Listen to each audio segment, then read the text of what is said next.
জুলাই গণঅভ্যুত্থানে সম্মুখ সারিতে ছিল নারীরা। ড. অন্তর্বর্তী সরকারের প্রধান উপদেষ্টা ড.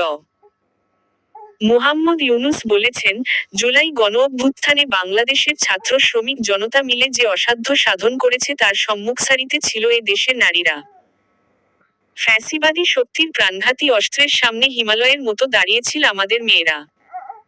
তিনি বলেন, পতিত স্বৈরাচার দেশে নৈরাজ্য সৃষ্টি করতে বিপুল পরিমাণ অর্থ বিনিয়োগ করছে। আমাদেরকে এখন ততটাই সতর্ক থাকতে হবে যেমনটা আমরা যুদ্ধের মতো পরিস্থিতির মধ্যে ছিলাম। নারী ও শিশুদের নিরাপত্তা রক্ষায় সর্বোচ্চ সজাগ থাকুন। নিপীড়নের বিরুদ্ধে সামাজিক ঐক্য গড়ে তুলুন। একে অন্যের পাশে দাঁড়ান। একটি সুন্দর ও শান্তিপূর্ণ সমাজ গড়তে সরকারকে সহযোগিতা করুন।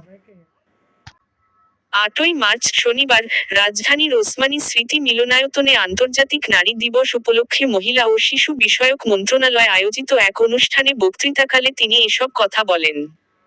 প্রধান উপদেষ্টা বলেন, গণঅভ্যুত্থানে সম্মুখ সারিতে থাকলেও আমাদের সমাজে এখনো অনেক ক্ষেত্রেই নারীরা পিছিয়ে আছে। নারীদের অর্থনৈতিক ক্ষমতায়নে সরকার সবসময় সচেষ্ট। এজন্য বিভিন্ন ধরনের উদ্যোগ চলমান।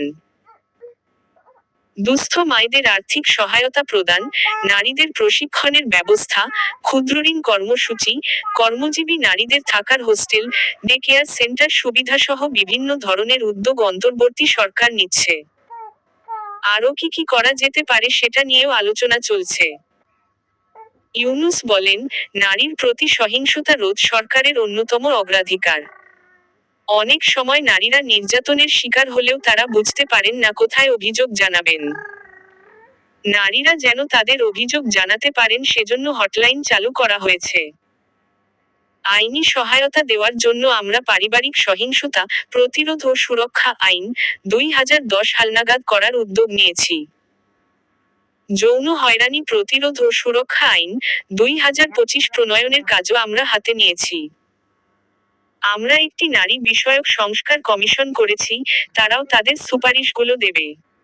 সম্প্রতি মহিলাদের ওপর যে জঘন্য হামলার খবর আসছে তা উদ্বেগজনক উল্লেখ করে প্রধান উপদেষ্টা বলেন, এটি নতুন বাংলাদেশের যে স্বপ্ন আমরা দেখছি তার সম্পূর্ণ বিপরীত। আমরা এই নতুন বাংলাদেশে নারী পুরুষ সবার সমান অধিকার প্রতিষ্ঠা করতে অঙ্গীকারাবদ্ধ। আমরা আমাদের সব শক্তি প্রয়োগ করে এই অধিকার প্রতিষ্ঠা করব। আমাদের দেশের মেয়েরা অত্যন্ত সাহসিকতার সঙ্গে তাদের নিজ নিজ ক্ষেত্রে গুরুত্বপূর্ণ ভূমিকা রাখছে। শত বাধা পেরিয়ে দেশের রাজনীতি, অর্থনীতিসহ সার্বিকভাবে দেশকে এগিয়ে নিতে অবদান রাখছে। প্রধান উপদেষ্টা আরও বলেন, কয়েকদিন আগে তারুণ্যের শক্তিকে উজ্জীবিত করে নতুন বাংলাদেশ গড়ার লক্ষ্যে দেশজুড়ে আয়োজিত তারুণ্যের উৎসব ২০২৫ এ রেকর্ড সংখ্যক নারীরা cricket, football, kabaddi, badminton, volleyball, basketball ইত্যাদি খেলায় অংশ নিয়েছে। এ উৎসবে দেশের বিভিন্ন অঞ্চল থেকে ২৭,৪০,০০০ মেয়েরা প্রায় ৩,০০০ খেলা ও সাংস্কৃতিক কর্মকাণ্ডে অংশ নেয়। এ দেশের সর্বস্তরের মানুষ দর্শকসারিতে বসে তাদের উৎসাহ জুগিয়েছেন। হাজার হাজার দর্শকের এমন উপস্থিতিই প্রমাণ করে যে, বাংলাদেশের সমাজে নারীর অধিকার ও অংশগ্রহণ প্রতিষ্ঠায় পুরুষদেরও স্বতঃস্ফূর্ত সমর্থন রয়েছে। নারীবিরোধী যে শক্তি মাথাচাড়া দেওয়ার চেষ্টা করছে, তাকে আমরা দেশের সব মানুষকে সঙ্গে নিয়ে অবশ্যই মোকাবিলা করব।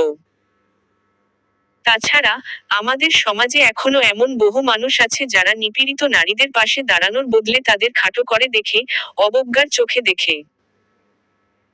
অথচ নারীর প্রতি সহিংসতা, নারী নির্যাতন প্রতিরোধ করতে হলে বৈষম্যহীন, সুন্দর বাংলাদেশ গড়তে হলে নারীর পাশে দাঁড়ানোর, তাদেরকে সমর্থন জানানোর কোনো বিকল্প নেই। আমাদের সমাজে নারীকে খাটো করে দেখার এই দৃষ্টিভঙ্গি পাল্টাতে হবে। তা না হলে আমরা জাতি হিসেবে এগোতে পারব না বলে জানান প্রধান উপদেষ্টা।